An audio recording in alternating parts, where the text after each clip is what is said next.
আজকে তোমাদের জন্য একটি নতুন ভিডিও নিয়ে এসেছি, যেখানে তোমরা সবাই জানো যে 1 ফেব্রুয়ারি 2025 সালে আমাদের কেন্দ্রীয় বাজেট ঘোষণা করতে চলেছেন অর্থমন্ত্রী নির্মলা সীতারামন। তো সেখানে জানা যাচ্ছে যে বাজেটে কিন্তু প্রধানমন্ত্রী নরেন্দ্র মোদীর যে সমস্ত প্রকল্পগুলো রয়েছে, যেমন আবাস যোজনা প্রকল্প, কিষাণ সম্মান নিধি প্রকল্প এবং আয়ুষ্মান ভারত প্রকল্প, এই সমস্ত প্রকল্পের ক্ষেত্রে যারা যারা অ্যাপ্লিকেশন করেছিলে সেই আবেদনের ক্ষেত্রে কিন্তু বাড়ানো হতে পারে টাকা, সেরকম কিন্তু জানা যাচ্ছে।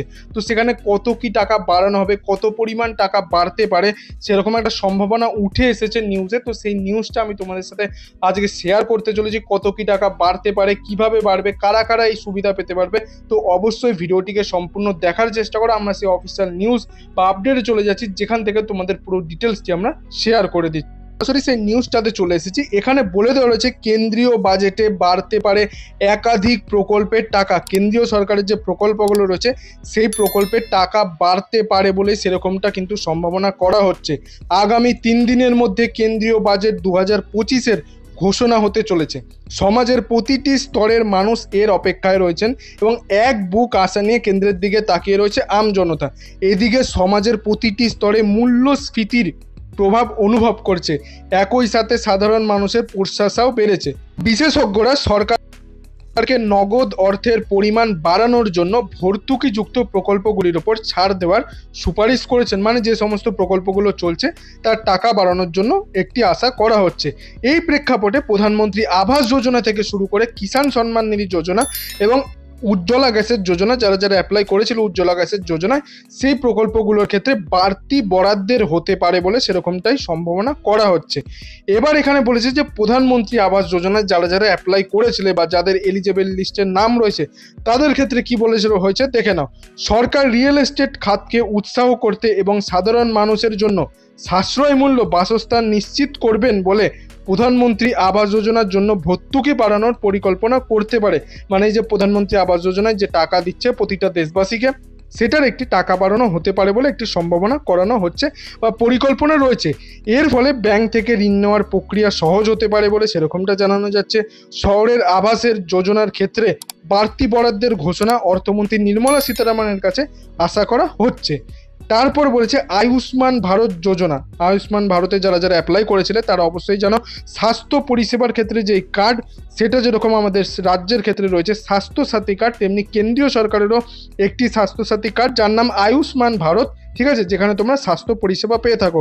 স্বাস্থ্য পরিষেবার জন্য উন্নত মানের আয়ুষ্মান ভারত যোজনা, যার মধ্যে প্রধানমন্ত্রীর যোজনা, আরোগ্য যোজনায় বাজেট বাড়ানোর একটি সম্ভাবনা রয়েছে। আয়ুষ্মান ভারতে যারা যারা অ্যাপ্লাই করেছিলে তাদের ক্ষেত্রে মনে করা হচ্ছে যে কিছু টাকা হলেও সেখানে বাড়তে পারে এবং এই বরাদ্দ বাড়ানো হলে আরও বেশি পরিবারকে এই প্রকল্পের আওতায় আনা সম্ভব হবে বলে সেরকমটাই মনে করা হচ্ছে।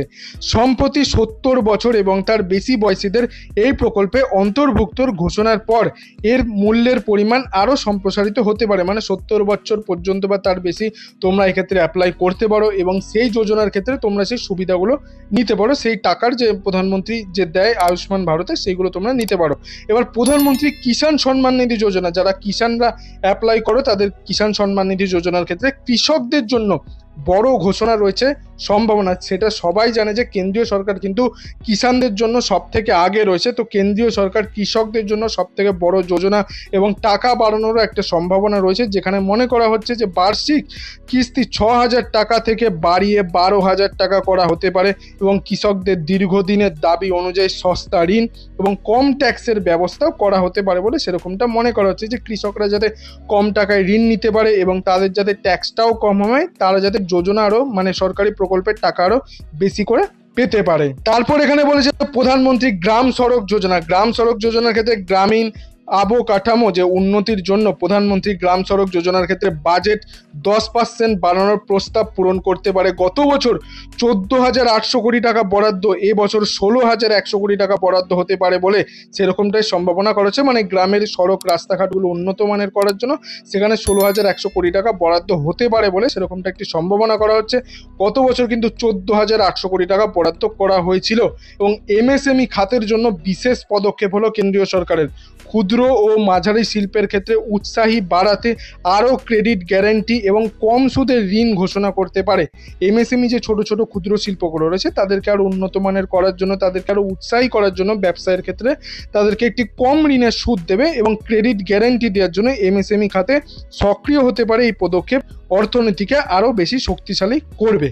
বিশেষজ্ঞদের মতে আসন্ন বাজেটে মূল্যস্ফীতির চাপ কিছুটা কমানো এবং সাধারণ মানুষের জীবনযাত্রায় মান উন্নতির দিকে নজর দেবে। প্রধানমন্ত্রী আবাস যোজনা, কিষাণ সম্মান নিধি এবং যোজনা আরোগ্য সেতুর ক্ষেত্রে এবং যোজনা প্রকল্পগুলির ক্ষেত্রে বরাদ্দ কিছুটা বাড়াতে পারে বলে দেশের অর্থনীতিতে আরো চাঙ্গা হবে বলে সেরকমটাই কিন্তু মনে করা হচ্ছে। এবং এখানে তোমরা নিজেরাই দেখতে পেলে যে প্রতিটি প্রকল্পের ক্ষেত্রে আশা করা হচ্ছে যে প্রধানমন্ত্রী নরেন্দ্র মোদী বা কেন্দ্রীয় অর্থমন্ত্রী নির্মলা সীতারামন যে বাজেটের দিন নতুন কিছু ঘোষণা করবে, কিন্তু আশা করা যায় যে কিষাণ সম্মান নিধি যোজনার ক্ষেত্রে অবশ্যই বাড়াবে, কিন্তু কৃষকদের ক্ষেত্রে প্রধানমন্ত্রী নরেন্দ্র মোদী আগেও বলেছিল তো কিষাণ সম্মান নিধি আরও বাড়তে পারে, প্রকল্পের টাকা এবং ঋণ আরও কম হতে পারে কৃষকদের জন্য, সেরকমটাই কিন্তু এক্ষেত্রে আশা করা হচ্ছে। তো বন্ধুরা, এই ছিল আজকের কিছু আপডেট। এই আপডেটটি যদি আপনার ভালো লাগে তাহলে একটি লাইক করে দেবেন এবং বন্ধু বান্ধব সবার মধ্যে শেয়ার করে দেবেন, তারাও যাতে জানতে পারে যে আসন্ন বাজেটে 1 ফেব্রুয়ারি কি কি নতুন প্রকল্পের টাকা বাড়তে পারে, কত কি ঋণের টাকা কমতে পারে, সেগুলো যাতে তারা জানতে পারে। এবং আপনি যদি আমার চ্যানেল নতুন দর্শক হয়ে থাকেন তাহলে চ্যানেলটি অবশ্যই সাবস্ক্রাইব করে পাশের বেল আইকনটি অল করে দেবেন এরকম গুরুত্বপূর্ণ আপডেটগুলি পাওয়ার জন্য। এতক্ষণ ভিডিওটি দেখার জন্য আপনাদের সবাইকে অসংখ্য ধন্যবাদ।